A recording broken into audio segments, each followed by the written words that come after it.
Bismillahirrahmanirrahim. Assalamualaikum warahmatullahi wabarakatuh. Waalaikumsalam. Yang kami hormati Bapak Paidi SPMSI selaku mentor. Yang kami hormati Bapak Ibu peserta POC tahun 2024 angkatan 28 Tilok 2 yang berbahagia. Di sini saya selaku narasumber akan menyampaikan seminar berkaitan dengan orientasi pengenalan nilai dan etika instansi pemerintahan Kabupaten Pemalang tahun 2024. Sebelum itu saya perkenalkan, nama saya Wiyoso. Ya, ini ada foto. Ini foto dari adik saya, hampir mirip dengan saya. Ya, karena mirip ya dan lebih cakep daripada saya, karena saya kakaknya harus mengalah kepada adiknya. Ya, seperti itu. Kemudian saya bekerja di SDN 02 Petunjungan, tepatnya di Utara Pantura. Kemudian alamat di Desa Wonokromo RT 3 RW 1 Kecamatan Comal Kabupaten Pemalang. Next. Baik Ibu, Bapak, judul yang saya ambil di sini adalah peningkatan hasil belajar peserta didik menggunakan model pembelajaran PJPL. PJPL itu apa? Ini kepanjangan dari PJPL, Project Based Learning, kelas 6 STN 02 Kebujukan. Next. Judul itu saya ambil dari RHK pimpinan saya, Ibu Kepala Sekolah Bu Yudina SPDSD. Pada poin tersusunnya kurikulum operasional Satuan Pendidikan OSP yang berorientasi pada peningkatan pembelajaran secara partisipasi. Dengan RHK yang pertama, tersusunnya kurikulum operasional Satuan Pendidik sebagai acuan dalam peningkatan hasil pembelajaran. Kemudian yang kedua, mengikuti diklat atau bintek. Kemudian yang ketiga, mengikuti webinar. Yang keempat, mengikuti PPG dan CGP. Dan yang kelima, mengikuti KKG. Dari RHK tersebut saya ambil salah satunya itu untuk meningkatkan pembelajaran, yang mana di latar belakangi dari beberapa permasalahan yang ada di kelas saya. Ini sebelum saya mengambil model pembelajaran secara PJBL. Ini salah satunya. Itu satu, hasil belajar peserta didik masih di bawah KKM, yaitu ada 9 peserta didik yang nilainya di atas KKM, maaf di bawah KKM. Ini berarti kurang dari separuh dari jumlah kelas. Berikutnya, guru masih menggunakan model pembelajaran serama atau konvensional atau satu searah. Hanya guru menyampaikan materi secara langsung, tidak menggunakan alat peraga dan lain sebagainya.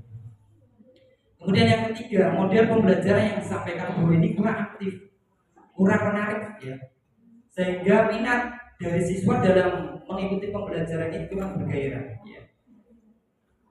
Oleh karenanya ya, maksud dan tujuannya, yang pertama, siswa dapat memecahkan masalah pembelajaran yang diberikan. Ketika guru itu memberikan suatu tugas kepada siswa ini bisa memecahkan masalah. Yang kedua, siswa aktif dalam proses pembelajaran. Kemudian yang ketiga, mendapatkan pengalaman nyata. Ini anak ini, siswa peserta didik ini mendapatkan pengalaman nyata yang langsung diterima oleh anak. Yang keempat, siswa dapat meningkatkan hasil belajarnya. Ini untuk up-nya ya. Untuk hasil akhirnya itu bisa meningkat. Kemudian usaha apa sih yang saya lakukan ketika latar belakang yang tadi saya sampaikan itu? Salah satunya melakukan pembelajaran dengan menggunakan media pembelajaran. Kemudian yang kedua, melakukan pembelajaran yang menyenangkan dengan model pembelajaran yang inovatif. Artinya inovatif ini belum pernah saya lakukan atau baru. Kalau kemarin-kemarin saya hanya menggunakan metode atau model pembelajaran secara ceramah, ini saya menggunakan model yang baru. Kemudian yang ketiga, dengan menggunakan model dan media pembelajaran yang inovatif dapat meningkatkan hasil belajar peserta didik. Tentunya hasil yang ingin saya harapkan itu ya, meningkatkan hasil belajar peserta didik. Next. Kaitan dengan itu, model pembelajaran yang saya ambil ini salah satunya adalah PJBL, Project Based Learning. Saya mengutip dari Sulaiman tahun 2016 dari jurnal FKIP Unlan ya, Universitas Selatan Buana Jawa Barat. Menurut beliau, ini PJBL merupakan suatu pembelajaran berbasis proyek di mana peserta didik ini diberi tugas dengan mengembangkan tema dalam pembelajaran dengan melakukan kegiatan proyek yang realistis, yang nyata, yang langsung diterima oleh siswa. Di samping itu, penerapan pembelajaran berbasis proyek ini mendorong tumbuhnya kreativitas, kemandirian, tanggung jawab, kepercayaan diri, serta berpikir kritis dan analitis pada peserta didik. Kemudian sintak-sintak yang dilakukan, barangkali Bapak dan Ibu mau menggunakan model pembelajaran ini, ya. Ini adalah langkah-langkah yang digunakan menggunakan model pembelajaran ini. Yang pertama, orientasi peserta didik pada masalah. Nanti peserta didik menyimak tema dan tujuan. Ini di dalamnya juga ada absensi dulu, kemudian memberikan motivasi kepada siswa, ya. Kemudian menyampaikan tujuan pembelajaran. Yang kedua, tahap yang pertama, pertanyaan mendasar. Peserta didik menjawab pertanyaan dari guru secara klasikal. Pertanyaan mendasar ini memberikan informasi seluas-luasnya kepada siswa akan tema yang akan disampaikan. Kemudian yang ketiga, tahap 2, mendesain perencanaan produk. Peserta didik berdiskusi mengerjakan LKPD secara kelompok. Setelah LKPD diberikan, lembar kerja peserta didik diberikan oleh seorang guru, maka secara otomatis nanti siswa yang sudah dikelompokkan oleh guru ini mengerjakan LKPD seperti gambar yang ada di depan ini. Kemudian yang ketiga, menyusun jadwal pembuatan. Peserta didik menyepakati jadwal dan mulai memperhatikan tenggang waktu pembuatan proyek. Juga ini perlu, ya, agar waktu yang telah diberikan ini cukup selesai mengerjakan tugas. Kemudian yang kelima, tahap memotorik, keaktifan dan perkembangan proyek. Apabila ada keluhan-keluhan dari siswa dalam mengerjakan tugas bisa disampaikan kepada Bapak Ibu. Kemudian yang ke-6, tahap 5, menguji hasil, serta tahap 6, mengevaluasi pengalaman belajar. Jadi setiap siswa yang setelah selesai mengerjakan tugas, ya, kemudian diberikan kesempatan seluas-luasnya kepada guru untuk maju ke depan, memaparkan, mempresentasikan hasil produk, hasil tugas yang telah dikerjakan. Dan yang terakhir, ini evaluasi dan rencana tindak lanjut. Peserta didik merefleksi itu dari awal hingga akhir. Kejadian-kejadian pembelajaran dari awal hingga akhir ini direfleksi, kekurangannya apa, kelebihannya apa. Menerima soal evaluasi, setelah itu juga guru memberikan evaluasi. Dan yang terakhir ini menerima materi yang akan dipelajari di pertemuan berikutnya. Itu adalah sintak langkah-langkah dalam model pembelajaran. Kemudian hasilnya, ya, yang pertama siswa aktif dalam proses pembelajaran. Karena apa? Karena semua siswa ini diberikan tugas secara berkelompok dengan menggunakan sintak atau langkah-langkah yang sudah dilakukan, ya. Kemudian yang kedua, siswa lebih minat. Yang tadi awalnya saya menggunakan ceramah, kemudian ini menggunakan PJBL, siswa ini lebih minat, ya, karena adanya rasa penasaran dari pembelajaran berikutnya. Ini langkah berikutnya apa? Nah, ini jadi menjadikan minat. Kemudian yang ketiga, siswa berpengalaman secara nyata. Pengalaman di sini adalah sesuatu yang didapat secara langsung oleh siswanya sendiri ketika melaksanakan atau melakukan pengerjaan tugas yang telah diberikan, ya. Kemudian yang keempat, meningkatkan hasil belajar di kelas. Alhamdulillah setelah dilakukan model pembelajaran ini hasil pembelajarannya meningkat. Kemudian kesimpulannya, ini yang pertama, proses pembelajaran yang menyenangkan, ya. Ada siswa-siswa aktif di situ, ya, dan memberikan ada sisi ice breaking dan lain sebagainya, dan inovatif karena terbaru belum pernah saya lakukan.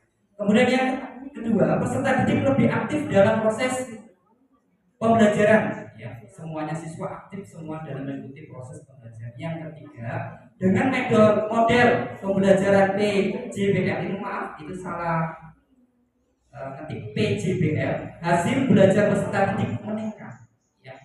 Dari 26 peserta didik hanya 2 peserta didik yang nilainya di bawah KKM. Kalau tadi sebelum menggunakan model pembelajaran ini ada 9 yang nilainya di bawah KKM. Setelah dilakukan model pembelajaran PJBL ini tinggal 2 peserta yang nilainya masih di bawah KKM. Dan ini akan saya lakukan untuk pertemuan-pertemuan berikutnya. Dan juga saya masih ingin melakukan lagi model-model pembelajaran yang belum saya lakukan. Begitu dari saya, kurang lebihnya mohon maaf sebesar-besarnya. Wassalamualaikum warahmatullahi wabarakatuh. Waalaikumsalam warahmatullahi wabarakatuh. Ya, beri tepuk tangan buat Pak Wiyoso. Terima kasih atas penyampaiannya. Untuk acara selanjutnya yaitu sesi pertanyaan. Monggo saya persilakan kepada peserta audiens yang mau bertanya.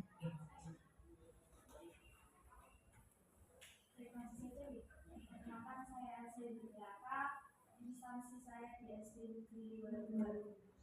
Yang ingin saya tanyakan, dari model pembelajaran PJBL yang Bapak terapkan di sekolah, adakah kelemahan dari pembelajaran PJBL tersebut? Itu saja yang ingin saya tanyakan.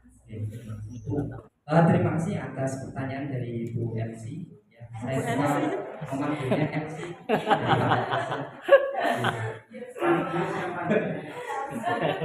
Baik Bu, yang tadi saya sampaikan memang banyak kelebihan-kelebihan. Kemudian yang dipertanyakan kok kebetulan ini kelemahan dari PJBL. Ya, ini salah satu dari kelemahan PJBL ini, karena memang saya sudah pernah mengangkat model ini ketika saya PPG tahun 2024 juga dengan tutornya di UMC Cirebon. Kemudian saya terapkan langsung di kelas. Ya. Ketika modul saya mau kerjakan, memang tutor itu meminta untuk menjebarkan kelebihan dan kekurangan. Kemungkinan tadi kelebihannya sudah saya sampaikan. Ini kekurangannya apa? Salah satunya itu waktu yang digunakan itu cukup panjang. Kemudian peralatan maupun biayanya lebih mahal. Maka kelemahan-kelemahan itu tetap bisa kita antisipasi. Begitu Bu jawaban dari saya. Monggo, barangkali yang lain ada yang mau tanya lagi? Cukup. Oke. Untuk acara selanjutnya sesi tanggapan termasuk dari Bapak Mentor, waktu kami silakan. Ya, terima kasih untuk Pak Wiyoso. Terima kasih sudah bisa mengembangkan proses pembelajaran dengan metode PJBL. Ini harapan bagi semua guru, karena untuk metode ini memang butuh waktu yang lama untuk kerjanya, terutama untuk persiapan, karena harus ada kesepakatan antara guru dan siswa. Terima kasih pemeriksaan sudah oke, penyampaian sudah bagus, nanti dikembangkan lagi. Dan untuk nanti untuk penyusunan materi itu Pak Wiyoso di Bin 4 nanti membantu teman-teman sudah diadakan kakaknya deh. Ini mau Pak, ya nanti sudah diadakan ya. Nanti minta tolong Mas, nanti baru jenengan sebagai narasumbernya nggak apa-apa. Sambil berjalan belajar bersama. Paling tidak jenengan sudah punya pengalaman. Ini nanti bisa lihat teman-teman. Biar teman-teman melakukan itu memang metode PJBL. Ya, terima kasih. Saya kira itu masukannya. Saya tinggalkan ke moderator. Terima kasih atas tanggapannya Pak Bairi. Untuk acara selanjutnya yaitu penutup, marilah kita baca hamdalah bersama. Alhamdulillah.